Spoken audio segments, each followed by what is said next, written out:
Hello everyone, welcome back to গল্প কথা। আজকের এপিসোডে বেশ অন্যরকম 3টি ঘটনা আছে, যে ঘটনাগুলি তোমাদের বেশ ভয় লাগবে। আশা করব যারা এই মুহূর্তে ঘটনা শুনছো, কে কোথা থেকে শুনছো অবশ্যই কমেন্ট করে জানিয়ে দিও, এবং যারা এখনও অবধি সাবস্ক্রাইব করোনি অবশ্যই কিন্তু সাবস্ক্রাইব করে গল্প কথার পাশে থাকো। ঘটনা ভালো লাগলে লাইক কমেন্ট করতে কিন্তু ভুলো না। আজকে যে প্রথম ঘটনাটি আছে লিখেছে অনুরাধা ব্যানার্জি। তিনি ঘটনাটি যেভাবে লিখেছে আমি ডাইরেক্ট ঘটনায় চলে যাচ্ছি। আজকে যে ঘটনাটি বলছি, ঘটনাটি প্রায় বছর 50 আগের। তখন আমাদের মাস্টারমশাইয়ের 17-18 বছর বয়স হবে। ঘটনাটি সেখান থেকেই শোনা। তখন তিনি নিমন্ত্রণ পেলেন বন্ধুর দিদির বিয়েতে, কিন্তু ওই বন্ধুটির বাড়ি ছিল গ্রামে, বগুড়ায়। তাই পাড়ার সব বন্ধুরা মিলে চলল ওই বিয়ে বাড়ির উদ্দেশ্যে। গ্রামটি বলা যায় একদম আজপাড়াকা, তবে আজ থেকে যেহেতু অনেক দিন আগের, তাই বোঝাই যাচ্ছে তখন গ্রাম বাংলাগুলোর পরিস্থিতি ছিল আরই তথই বছর। ওনারা বিয়ে বাড়িতে পৌঁছানোর পর সব বন্ধুরা মিলে গ্রাম দেখতে বেরোলেন। গ্রাম্য সাদা মাঠা ঘর বাড়ি, কিন্তু একটা বাড়ির প্রতি প্রত্যেকেরই দৃষ্টি আকর্ষণ করল। একটা ছোট্ট এক কামরার মাটির বাড়ি। দেখে বোঝা যাচ্ছে যে বাড়িটা খুব পুরনো নয়, কিন্তু বাড়িটার দরজায় বেশ বড় করে তালা লাগানো, তার উপর সিঁদুর দেওয়া, আর জানালাগুলো চেপে বন্ধ করা। জানালার বাইরে যে কড়াগুলো লাগানো সেগুলো দড়ি দিয়ে শক্ত করে বাঁধা। তখন সবাই ওই এক মুহূর্তের জন্য সবাই দাঁড়িয়ে চলে এলো বিয়ে বাড়িতে। বিয়ে বাড়িতে ফিরে কয়েকজনকে বাড়িটার ব্যাপারে জিজ্ঞাসা করলে কেউ কেউ এড়িয়ে গেল, আর এক দুজন বলল বাড়িটা ভালো নয়। রাতের দিকে বিয়ে মিটে যাওয়ার পর মাস্টারমশাই ও বন্ধুরা যখন শুনতে যাবে, মাস্টারমশাই বললেন, এই চল না সবাই মিলে ওই বাড়িটাই যাই, দেখি না দরজা জানলা খুলে ভেতরে ঢোকা যায় কিনা, ভূত আছে কিনা। বন্ধুরা শুনেই সে কথা নাকচ করে দিল। তারা বলল, আমাদের সুখে থাকতে ভূতে কিলায়নি, চল তো, পাকামো করে লাভ নেই, শুয়ে পড়। মাস্টারমশাই তখন বন্ধুদের কথায় শুয়ে পড়লেও চেষ্টা করতে লাগলেন কতক্ষণে যাবে। সবাই যখন ঘুমিয়ে পড়েছে তখন তিনি বাড়ির থেকে বেরিয়ে সেই বাড়িটার সামনে গেলেন। বাড়িটার 3টে জানালা, একটা দরজা। দরজাটাকে চেষ্টা করলেন খোলার জন্য, কিন্তু খুলতে পারলেন না। তারপর জানালাগুলো টানাটানি করতে গিয়ে একটা জানালা খুলেই গেল। মাস্টারমশাই দেখলেন জানালায় কোনো গরাদ নেই, ভেতরটা ঘুটঘুটে অন্ধকার। মাস্টারমশাই এবার চাপল দুষ্টু বুদ্ধি। এবার তিনি জানালা দিয়ে গেল ভেতরে। টর্চের আলোয় যতটুকু দেখলেন ভেতরে সেরকম কিছুই নেই। একটা চৌকি পাতা, একটা ভাঙা টেবিলের চেয়ার, কতগুলো হাড়ি করা উল্টো করে আছে। ঘরটাতে বেশ ধুলো পড়ে মাকড়সার জাল নেই। উনি সঙ্গে করে নিয়ে গেছিলেন একটা মোমবাতি আর দেশলাই। উনি মোমবাতিটা জ্বালিয়ে টর্চটা নিভিয়ে দিলেন। চৌকিটার ধুলো ঝেড়ে উঠে বসলেন চৌকিটিতে। মিনিট 5 বসে থাকার পর আধ ছোঁয়া হলেন চৌকিটাতে। ওনার মনে হলো মোমবাতিটা কেউ একজন নিভিয়ে দিল। উনি আবার মোমবাতিটা জ্বালালেন। এবার সোজা হয়ে বসলেন। এবার মাস্টারমশাই ঘরের বাইরে থেকে ধূপ ধাপ শব্দ পেলেন। উনি কে কে করে চিৎকার করে উঠলেন, কিন্তু কারুর সাড়া পেলেন না তিনি। এবার শুরু হলো জানালাগুলোতে জোরে জোরে ঢিল পড়ার আওয়াজ। উনি তখন চিৎকার করে বলতে থাকলেন, এই কালু, এই বিলু, আমাকে ভয় দেখে কিছু হবে না। তখন এলি না, এখন আমাকে ভয় দেখাচ্ছিস? ভূত বলে কিছু হয় না, দেখ কিছু তো আছে, কাউকে দেখতে পেলাম না, ভাগ ভাগ। এরপরে আরও জোরে জোরে জানলাগুলোতে ঢিল পড়তে শুরু হলো। এবার ওই শক্ত করে বাঁধা জানলাগুলো নিজে থেকেই খুলে গিয়ে দমদাম করে পড়তে লাগলো। উনি উঠে দেখেন কেউ আছে কিনা, কিন্তু কোথাও কেউ নেই। তিনি একটু হেসে চিৎকার করে বলল, আরে সবাই ভেঙেছে মনে হয়। এই সাহস দেখাতে থাকে। মোমবাতি অনেকক্ষণ আগেই নিভে গেছে। হাতের কাছে টর্চ নিয়ে তিনি চৌকির ওপর বসে থাকলেন। বসে থাকতে থাকতে ওনার চোখ লেগে যাওয়াতে উনি শুয়ে পড়েছেন। কতক্ষণ কেটেছে উনি জানেন না। হঠাৎ ওনার মনে হলো ওনার বুকের উপর কেউ বসে ওনার গলা টিপে ধরেছে। নিঃশ্বাস নিতে পারছে না, তরবর করে উঠে বসলেন। তারপর টর্চ জ্বালিয়ে চারপাশটা দেখে নিয়ে একটা সিগারেট ধরাতে গেলেন, কিন্তু যতবার দেশটায় জ্বালাতে গেলেন ততবারই নিভে গেল। ফলে উনি বিরক্ত হয়ে সিগারেটটা ধরিয়ে শুয়ে পড়লেন আবার। কয়েক মুহূর্তে উনি চোখ বুঝেছেন। ওনার মনে হতে লাগলো মুখের সামনে কেউ একটা ঝুঁকে পড়েছে আর কপালটা সুরসুর করছে। দু একবার কপাল থেকে জিনিসটাকে সরিয়ে উনি শুয়ে থাকলেন, কিন্তু কিছু একটা ক্রমাগত কপাল বা নাকটাকে ছুঁয়ে যেতে লাগলো। এবার হাতের টর্চা চালাতেই ওনার চোখে পড়ল একটা ফাঁস দেওয়া দড়ি ওনার কপালে এসে ঠেকেছে। দড়িটা ঝুলতে ঘরেতে যা বাঁশ আর খড়ের চাল আছে সেখান থেকে, আর তার পাশে একটা বাস থেকে ঝুলছে আর একটা লাশ, যার চোখ আর জিভ বেরিয়ে আছে, আর সেই লাশটা ধীরে ধীরে নেমে আসছে তার থেকেই। কিন্তু লিখতে যতক্ষণ সময় লাগলো আর এগুলো ঘটেছে বা দেখতে লেগেছে কয়েক সেকেন্ডে, এবং টর্চটারও আলো নিভে গেছে সেই সময়। ঠিক সেই মুহূর্তে ওনার মনে হলো ওনার শরীরের ওপর ঠান্ডা আর ভারী কিছু এসে পড়ল। এরপর ওনার আর কিচ্ছু মনে নেই। এরপর ওনার জ্ঞান ফেরে। অনেকের চিৎকারে চোখ খুলে দেখেন উনি সেই ঘরটাতেই শুয়ে আছেন, আর ঘরটার বাইরে চেঁচামেচি আর দরজার তালা ভাঙার আওয়াজ। কয়েক মুহূর্তের মধ্যে তালা ভেঙে ঢুকে পড়ে মাস্টার মশাইয়ের বন্ধুরা আর গ্রামবাসীরা। উনি বেঁচে আছেন সেই দেখেছে সবাই, আনন্দে সবাই চিৎকার করে ওঠে। তারপর ওনাকে ধরে ধরে বিয়ে বাড়িতে নিয়ে আসা হয়, সেবা শুশ্রূষা করে সুস্থ করে তোলা হয়। কিন্তু মাস্টার মশাই সবার কাছেই বকুনি খায় তার এই দুঃসাহসী কাজের জন্য। সেই দিন বিকালেই মাস্টারমশাই ও তার বন্ধুরা রওনা দেয়। যাবার আগে ওনারা জানতে পারেন যে ঘরটাতে একটি লোক থাকতো। সাতকুলে কেউ ছিল না এই ঘরটায়। মাস তিনেক আগে ওই লোকটি গলায় দড়ি দিয়ে আত্মহত্যা করে। যেহেতু এই বাড়িটা আর কেউ ভাগিদার ছিল না, সেহেতু কিছু সুযোগ সন্ধানী মানুষই ঘরটিকে আত্মসাৎ করতে চেয়েছিল, এবং যারা যারা রাত্রিবাস করতে গেছে তাদের সবার সাথে একই ঘটনা ঘটেছে। তাই গ্রামবাসীরা সকলে মিলে পরামর্শ করে ওই বাড়িটিকে ওঝা ডাকিয়ে বন্ধ করে দেয়। তারপর সবই ঠিক ছিল, কিন্তু মাস্টারমশাই ভুলভাল বুদ্ধির জন্য এই সমস্যা আবার শুরু হয়। ট্রেনে করে ফেরার সময় মাস্টারমশাইও জানতে পারেন যে সেদিন রাতে তার কোনো বন্ধুই তাকে ভয় দেখাতে আসেনি। ভোরের বেলায় ঘুম থেকে উঠলে যখন দেখে তার বন্ধুরা পাওয়া যাচ্ছে না, তখন তারা খুঁজতে বের হয়, এবং ওই বাড়ির যে সামনে এসে জানলা দিয়ে দেখতে পায় সবাই যে তাদের বন্ধু সম্ভবত অজ্ঞান হয়ে পড়ে আছে। তারপর তারা দরজা ভেঙে উদ্ধার করে ওনাকে। ঘটনাটা শেষ করে মাস্টারমশাই বলেন যে শরীরে রক্ত গরম থাকলে মানুষ কত ভুলই বা করে। আজ অবধি বিপদটাই আমি ঘটিয়েছিলাম, তবে এই ঘটনা থেকে শিক্ষা পেয়ে আমি আর জীবনেও এরকম দুঃসাহসী দেখাইনি। এটাই ছিল ঘটনা। প্রথম ঘটনাটি কিন্তু বেশ অদ্ভুত ছিল। তোমাদের কেমন লাগলো অবশ্যই কিন্তু কমেন্ট করে জানিয়ে দাও। এবং বলতে চাই, তোমরা যারা আমাকে ঘটনা পাঠাতে চাও কি করতে হবে, ডিসক্রিপশন বক্সে একটি হোয়াটসঅ্যাপ নাম্বার দেওয়া আছে, তোমরা সেখানে আমাকে ডিরেক্টলি ঘটনা লিখে পাঠাতে পারো, অথবা তোমরা আমাকে ইমেলের মাধ্যমে ঘটনা পাঠাতে পারো। আমি ডিসক্রিপশন বক্সে ইমেল আইডি দিয়ে রেখেছি। এবং বলে রাখি, গল্প কথা কিন্তু কোনো রকম কুসংস্কারকে প্রমোট করে না। আমরা ঘটনাগুলি শুধুমাত্র এন্টারটেনমেন্ট হিসেবে বলি। আশা করব গল্প কথা পরিবারের সদস্যরাও ঘটনাগুলিকে শুধুমাত্র এন্টারটেনমেন্ট হিসেবেই গ্রহণ করবে। আজকে যে দ্বিতীয় ঘটনাটি আছে সেটা বেশ অদ্ভুত এবং কষ্টের এবং ভয়ের সব কিছুই বলা যেতে পারে, এবং আশা করব আজকের যে তিনটি ঘটনা আছে, তিনটি ঘটনায় তোমাদেরকে ভয় পাওয়াবে, কষ্ট পাওয়াবে এবং অনেক কিছু ভাবাবে। তো চলে যাচ্ছি দ্বিতীয় ঘটনায়। যেমন আছে দ্বিতীয় ঘটনাটি, আমি ঠিক সেভাবেই পড়ব। আশা করব ভয় এবং দুঃখ দুটোই লাগবে। ঘটনাটি যিনি লিখেছেন তিনি যেভাবে ঘটনাটি লিখেছেন আমি ঠিক সেভাবেই পড়ছি। ঘটনাটি লিখেছে অনিমা বিশ্বাস। তিনি যেভাবে লিখেছে, ঘটনাটা সত্যি কিন্তু আমার নিজের দেখা না, তবে যার কাছে শোনা তা আমার নিজের নিকটকে হলেও তিনি অবশ্যই মিথ্যা বা বানিয়ে সাজিয়ে বলার মতো ব্যক্তির মধ্যে তো কিছুই হতে পারে না। আমাদের অর্থাৎ আমি, আমার যা, আমার আরও এক ননদ, আমার দেওরের ছেলে, আরও আমার শ্বশুর বাড়ির অন্যান্য বিশেষ বিশেষ ব্যক্তি বর্গের মতামতে তিনি হচ্ছেন আমাদের সবার বড় ননদ, আমার স্বামীর বর্তি। আমার স্বামীরা 4 ভাই, বোন প্রথম বড় দিদি, তারপর ছোট দিদি, তারপর ওরা 2 ভাই।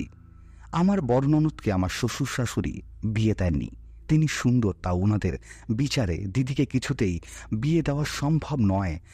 দোষের মধ্যে দোষ দেখেছি, দিদি একটু বেশি কথা বলে। আমরা একে অপরকে ভালোবেসে বিয়ে করেছি। একই পাড়া হলেও ওকে আমি চিনতাম না, কারণ আমার বাবার চাকরি সূত্রে আমরা বাড়িতে থাকতাম না। আমার মাধ্যমিক পরীক্ষার পর বাবার বদলির কারণে বাড়ি চলে আসতে হয়। এই বছর বাদেই ওর সাথে পরিচয়, তাই পরে দুজনের ভালো লাগা, পরে ভালোবাসা, পরে বিয়ে। এই পরের মধ্যে বলে শুনেছিলাম যে ওই অবিবাহিত বুড়ো দিদির কথা। কিন্তু আশ্চর্য, বিয়ের পর শ্বশুর বাড়ি গিয়ে দিদিকে দেখে আমার একবারও মনে হয়নি যে দিদিকে বিয়ে দেওয়া অসম্ভব বা দিদি বিয়ের অযোগ্য। তখন আমার দেওরের বিয়ে হয়নি। বড় ভাইয়ের বউ হয়ে বাড়িতে যাওয়াতে ভাইয়ের বউকে পেয়ে দিদির শিখে আনন্দ। আমি রান্নাঘরে রান্না করতাম, দিদি ঠাই বসে থাকতো একটা পিঁড়ি পেতে, যতক্ষণ না আমার রান্না কমপ্লিট হয়। আর কত গল্প করত পাড়ার লোকের সম্পর্কে, নিজের আত্মীয়দের সম্পর্কে। এইসব কথার মধ্যে কোনো রকম অসংলগ্ন বা আজে বাজে উল্টাপাল্টা কোনো রকম কথাই কিন্তু দিদি কখনো বলতো না। আমরা নতুন কারো বা কিংবা অপরিচিত কারোর সাথে পরিচয় হওয়ার পর সাধারণত যেভাবে অজানা অনেক কথা জানানো অথবা নিজেদের সাংসারিক আলোচনা করি, দিদি সেরকমই অনেক ঘটনার কথা আমাকে বলতো। তবে শাশুড়িমা প্রথমেই আমাকে বলে রেখেছিল যে লিলিকে অর্থাৎ দিদিকে দিয়ে কোনো কাজ না করাতে দিদি নাকি কিচ্ছু পারে না, যেমন মশলা বাটানো, বাসন মাজা, এরকম আরও অনেক কিছু আমি করতাম না। ও কেন দিদি পেয়েও আমার খুব ভালো লেগেছিল। তাছাড়া দিদিও আমাকে খুব ভালোবাসত। পরে পরে লোকের মুখে শুনেছিলাম ছোট দিদির বিয়ের পর দিদিমাকে সমস্ত কাজে সাহায্য করত। এমনকি ছোট দিদির বিয়ের সময় দিদি নাকি ঘরে বসে কেঁদেছিল। এইভাবেই দিন কাটছিল। এইবার ঘটল আসল ঘটনা। সেদিন কত রাত হবে আমার জানা নেই। আমি খাওয়া দাওয়া সেরে ঘরে শুয়ে আছি। হঠাৎ আমার মনে হলো যে আমাদের ঘরের বাইরে কেউ একজন দাঁড়িয়ে আছে। প্রথমে আমার মনে হলো যে হয়তো লিলি দিদি হবে।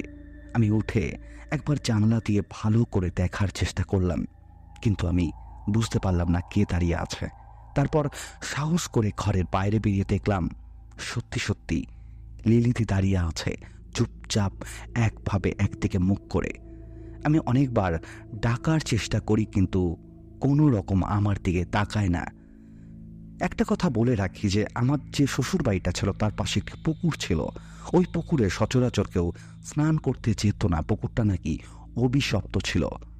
আমি খেয়াল করি লিলিদি মানে বর্দি একা একা হাঁটতে হাঁটতে সেই পুকুর পাড়ে চলে গেল এবং সেই পুকুর পাড়ে গিয়ে ডুব দেয়।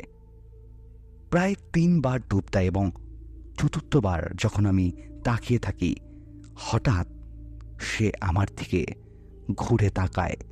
আর তার সে মুখের দৃশ্য দেখে আমি প্রচণ্ড ভয় পেয়ে যাই।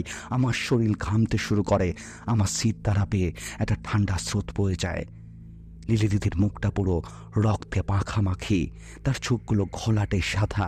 সে আমার দিকে তাকিয়ে একভাবে হাসছে আর হাত দিয়ে আমাকে ডাকছে। সেই দৃশ্য দেখে আমি সেখানেই সেন্সলেস হয়ে পড়ে যাই। পরে যখন আমার জ্ঞান ফেরে, আমার আশপাশে অনেকেই, আমার শাশুড়ি, আমার স্বামী, আমার শ্বশুর মশাই এবং বর্দি দাঁড়িয়েছিল। আমি মাকে সমস্ত ঘটনা খুলে বলি। মা তখন আমায় বলে যে বর্দিকে নাকি মাঝে মাঝেই কোনো এক প্রেতাত্মা বসে নিয়ে আসে এবং বর্দি নাকি একা একাই ঘর থেকে বেরিয়ে যায় এবং সেই অতৃপ্ত আত্মা বর্দিকে কোনো রকম কাজকর্ম করতে দেয় না এবং বর্দিকে ছাড়ে না। আর সেই আত্মাটা নাকি একটা পুরুষ মানুষের, যে আমার বর্দিকে খুব ভালোবাসত। সেই গ্রামে তার বাড়ি ছিল, কিন্তু বর্দিকে ভালোবাসায় একবার প্রস্তাব দিয়েছিল বিয়ের, কিন্তু বর্দি না করে দিয়েছিল। তারপর সেই ছেলেটা নাকি সেই পুকুরেই জলে ডুবে আত্মহত্যা করে। তারপর থেকে নাকি বর্দির সাথে এরকমটা হয়। বর্দির কখনোই আর বিয়ে হয়নি। বর্দি এখনও সেই কুমারী রয়ে গেছে। বর্দির বয়স প্রায় এখন 50-এর কাছাকাছি। এটাই ছিল ঘটনা। যদি ভালো লাগে অবশ্যই পড়ে শুনিও। আজকের প্রথম 2টি ঘটনা কিন্তু বেশ অদ্ভুত ছিল।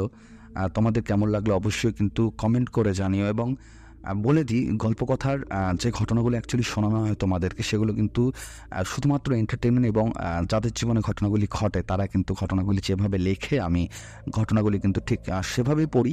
এবং তোমাদের জীবনে যদি এরকম কোনো অলৌকিক ঘটনা থেকে থাকে অবশ্যই কিন্তু গল্পকথাতে লিখে পাঠাও। ঘটনা পাঠাতে হলে কী করতে হবে, ডিসক্রিপশন বক্সে ইমেল আইডি দেওয়া আছে, তোমরা সেখানে আমাকে ঘটনা পাঠাতে পারো, অথবা তোমরা আমাকে সোজাসুজি হোয়াটসঅ্যাপের মাধ্যমে ঘটনা পাঠাতে পারো।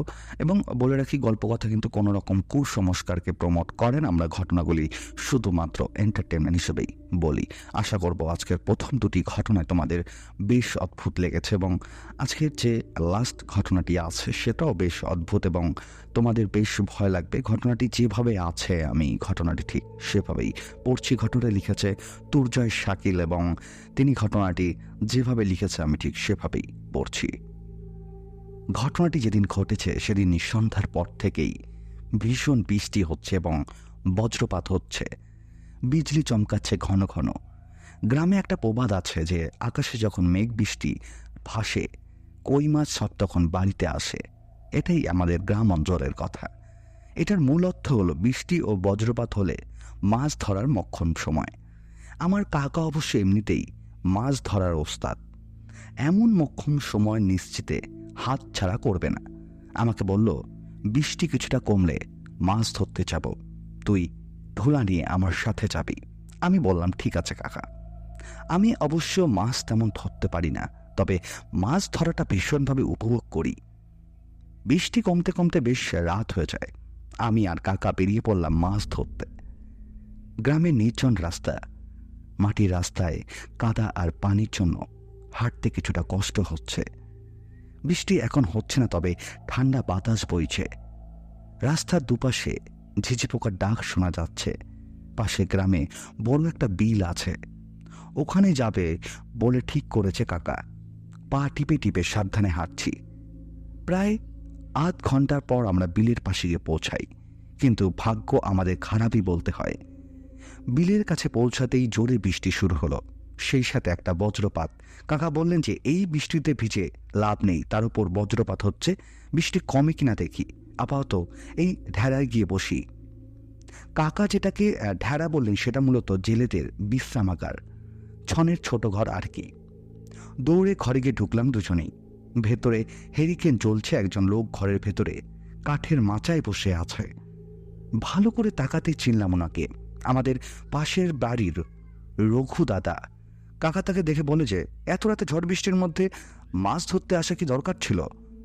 রঘু দাদা হেসে বললেন, কি আর করবো বলো, এতদিনের অভ্যাস কি আর সহজে দূর করা যায়? তাছাড়া জানিসই তো মাছের নেশা বড় নেশা, এই নেশায় পড়লে কি আর বৃষ্টি ঘরে থাকা যায়? কাকা ওনার কথা শুনে বলল, তা যা বলেছ, কিন্তু বৃষ্টি যে এত বেড়ে যাবে বুঝতেই পারিনি। রঘু দাদা আমার দিকে তাকিয়ে বলল, এত রাতে ভয় লাগে না তোর? কাকার সাথে মাছ ধরতে বেরিয়ে গেছিস? আমি হেসে বললাম, কাকা থাকতে ভয় কিসের, আর মাছ ধরা দেখতে আমার বেশ ভালোই লাগে। এদিকে বৃষ্টি যেন সময়ের সাথে পাল্লা দিয়ে বেরিয়ে যাচ্ছে। শেষে কাকা ও রঘুদাদা ঠিক করলেন যে তারা বৃষ্টিতে ভিজেই মাছ ধরবে। আমাকে অবশ্য সাথে নেবে না, আমি এখানেই বসে থাকব, কি আর করা। তারা চলে যাওয়ার পর আমি চুপচাপ বসে বৃষ্টি পড়ার শব্দ শুনতে লাগলাম। বেশ কিছুক্ষণ পর বৃষ্টি কিছুটা কমে আসলো, তবে বিজলি চমকাচ্ছে কয়েক সেকেন্ড পর পরই। ঢেড়া থেকে বাইরে বেরিয়ে আসলাম। বিলটা অনেক বড়। এই অন্ধকারে কাকা ও রঘুদাদা কোথায় আছে সেটা খুঁজে বের করা একদমই মুশকিল। তার উপর কিছুটা সামনে এগিয়ে দেখলাম, কিন্তু তাদের দেখা পেলাম না। অজ্ঞতা পুনরায় ঢেড়ায় ফিরে আসলাম। দরজার সামনে আসতেই শুনি ভেতর থেকে কচকচ শব্দ হচ্ছে। ভেতরে উকি দিয়ে যা দেখলাম তা হয়তো আমি সারা জীবন ভুলতে পারবো না। রঘু দাদা কচকচ করে কাঁচা মাছ চিবিয়ে খাচ্ছে। এই দৃশ্য থেকে বুক কাঁপতে শুরু করলো আমার। উল্টো দিকে দৌড় দিলাম, ভয়ে কাকাকেও ডাকতে পারছি না। শেষে চিন্তা করলাম দৌড়ে সোজা বাড়ি চলে যাব। পরক্ষণেই ভাবলাম কাকাকে একা ফেলে চলে যাওয়া ঠিক হবে না, তাছাড়া রঘুদাদার বিষয়ে তাকে সাবধান করতে হবে। হঠাৎ শুনি কে যেন আমার নাম ধরে ডাকছে। সামনে তাকিয়ে দেখি কাকা দৌড়ে এদিকে আসছে। আমি কিছু বলার আগে কাকা বলল আমার পেছনে দৌড়তে। রঘু কাকা মনে হয় পাগল হয়ে গেছে। আমি কাকার পেছনে ছুটলাম। আমাদের গ্রামের সীমানায় ঢুকে থামলো কাকা। হাঁপাতে হাঁপাতে বলল, রঘু কাকা কি পাগল হয়ে গেছে? একসাথে বেশ কিছুক্ষণ মাছ ধরার পর হঠাৎ কেমন উল্টো পাল্টা আচরণ শুরু করলো। মাছগুলো আমার কাছ থেকে কেড়ে নিয়ে আমাকে ঠেলে বিলে ফেলে দিতে চাইলো। কোনো রকমে ছুটে পালিয়েছি। বাড়ি গিয়ে এর একটা ব্যবস্থা করতে হবে। আমি কাকার কথা শুনে আর কিছু বললাম না। বললাম না বলতে কি বললে বুঝতে পারছি না। ঘরের মাঝে আছি মনে হচ্ছে। কাকার পেছনে হেঁটে বাড়ি আসলাম। কাকা বাড়ি ফিরে রঘুদাদার বাড়ি গেল। আমি যে ভয়টা পেয়েছিলাম বিলের পাড়ে, সেই ভয় কাকা পেল রঘুদাদার বাড়ি গিয়ে। রঘুদাদা ঘরেই ঘুমিয়েছিল। সে কিছুটা অসুস্থতায় একটু তাড়াতাড়ি ঘুমিয়ে পড়েছিল। মোট কথা হলো, রঘুদাদা বিলের কাছে না যাননি আজ রাতে। কাকা যেন হতবিম্ব হয়ে গেল। তার চোখে মুখে স্পষ্ট ভয়ের ছাপ। হয়তো বেঁচে ফিরতে পেরে আল্লাহর দরবার শুকরিয়া করছেন। কাকার এই অবস্থা দেখে আমি রঘুদাদাকে মাছ দেখতে এবং মাছ খেতে দেখার কথা বললাম না। তবে মনে একটা প্রশ্ন খচমচ করে থাকলো, যার সাথে আমাদের বিলের পাড়ে দেখা হয়েছিল সে যদি রঘুদাদা না হয় তাহলে কে ছিল ওটা? এটাই ছিল আমাদের গ্রামের ঘটে যাওয়া ঘটনা। যদি ভালো লাগে অবশ্যই ঘটনাটি পড়ে শুনিও গল্প কথায়। বেশ কিন্তু অদ্ভুত ছিল ঘটনাটি। এবং বলে রাখি, গ্রামগঞ্জে কিন্তু এরকম ভৌতিক ঘটনা কিন্তু অনেক শোনা যায়, এবং গ্রামের দিকে এরকম ঘটনাগুলি যেগুলো ঘটে বেশ অদ্ভুত এবং বেশ ভয়ের। তোমাদের কেমন লাগলো আজকের 3টি ঘটনা অবশ্যই কিন্তু কমেন্ট করে জানাতে ভুলো না। এবং বলে রাখি, তোমরাও যদি গল্প কথায় ঘটনা পাঠাতে চাও তোমাদের কি করতে হবে, ডিসক্রিপশন বক্সে একটি হোয়াটসঅ্যাপ নাম্বার দেওয়া আছে, তোমরা আমাকে সেখানে ঘটনা পাঠাতে পারো, অথবা তোমরা যদি মনে করো আমাকে ইমেলের মাধ্যমে ঘটনা পাঠাতে পারো। এবং আরেকটা কথা বলতে চাই, যারা তোমরা শেষ অবধি ঘটনা শুনছো প্লিজ লাইক আর কমেন্ট করতে ভুলো না। কারণ তোমরা যদি লাইক আর কমেন্ট না করো তাহলে ঘটনার রিচ অনেকটাই কমে যায়, এবং যার ফলে ঘটনাগুলো অনেকের কাছে পৌঁছায় না। বিগত 1 সপ্তাহ এবং 2 সপ্তাহ ধরে আমাদের গল্পকথার রিচ এতটাই ডাউন হয়ে গেছে যে ঘটনাগুলি শুনছে অনেকে, কিন্তু অনেকে লাইক করছে না এবং কমেন্ট করছে না, যার দরুন আমাদের ঘটনার রিচ অনেকটাই কমে গেছে। তো আমি রিকোয়েস্ট করব তোমাদের কাছে, তোমরা ঘটনা শোনার সাথে সাথে প্লিজ লাইক আর কমেন্টটা করতে ভুলো না। কারণ লাইক কমেন্ট করলেই কিন্তু গল্পকথার রিচ বাড়বে এবং অনেকের কাছে পৌঁছাবে। এবং ঘটনা কেমন লাগছে এর মতামত কিন্তু অবশ্যই তোমরা কমেন্ট বক্সে কমেন্ট করে জানাবে। যদি ঘটনা ভালো না লাগে সেটাও কমেন্ট করে জানাবে, এবং যদি ঘটনা ভালো লাগে তাহলে শেয়ার লাইক তো করবে, এবং সাথে সাথে কমেন্ট করেও কিন্তু জানাতে ভুলো না তোমাদের ঘটনা কেমন লাগছে। অনেক ধন্যবাদ আজকের 3টি ঘটনা শোনার জন্য। হয়তো আজকের ঘটনাটা একটু ছোট হয়ে গেল, অতএব আশা করব পরের দিন যে ঘটনা থাকবে সেই ঘটনা অবশ্যই বড় হবে। এবং আজকের ঘটনাটা শোনার জন্য অনেক ধন্যবাদ। দেখা হচ্ছে সামনের দিন ঠিক রাত 10টায়।